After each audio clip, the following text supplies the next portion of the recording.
Sorotan berita setakat jam 2 petang, Khamis 29 Januari 2026. Penganalisis berpandangan Presiden Bersatu Muhyiddin Yassin kelihatan semakin terdesak untuk terus menerajui Perikatan Nasional atau PN dengan usahanya mungkin membuahkan hasil apabila PAS dilihat semakin tersepit.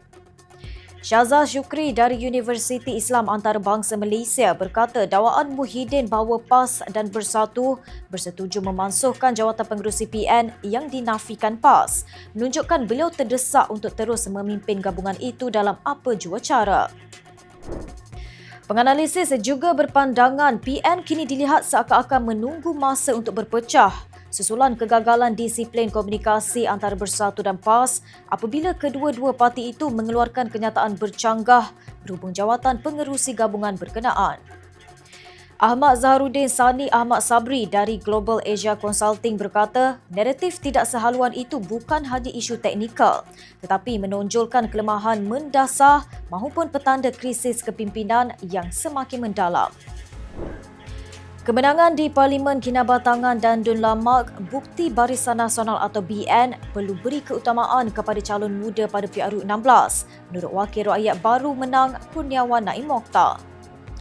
Naim, 32 tahun yang menang di Kinabatangan, berkata pengundi kini lebih menilai seseorang calon dari segi personaliti dan kemampuan bekerja berbanding parti serta menyorot perhatian ke Sabah, mengatakan kira-kira 58% pengundi di sana berumur 40 tahun ke bawah dan berpotensi meningkat sehingga 65% dengan kemasukan pengundi baru berusia 18 tahun.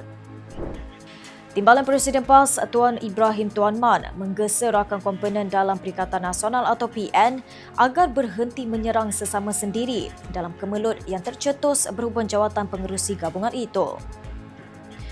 Tuan Ibrahim berkata semua komponen PN sepatutnya fokus pada musuh politik sebenar bukannya bertelingkah sesama sendiri walhal realiti kerjasama politik adalah parti-parti tidak mungkin mendapat segala yang diinginkan dan semua pihak perlu berkompromi. Bekas Ketua Pengarah Pertubuhan Perisikan Pertahanan Malaysia atau MDIO, Razali alias 59 tahun mengaku tidak bersalah di Mahkamah Session Kuala Lumpur atas 3 pertuduhan menerima suapan berjumlah RM140,000 termasuk tiket penerbangan bagi isterinya. Pengakuan dibuat di depan Hakim Susana Hussein.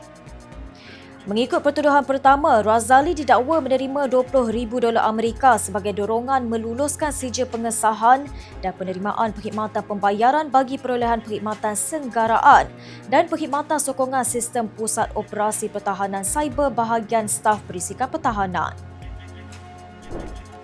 Demikian sorotan berita untuk petang ini. Untuk maklumat lanjut, layari FMT dan ikuti kami di sini. Jumpa lagi 8 malam nanti.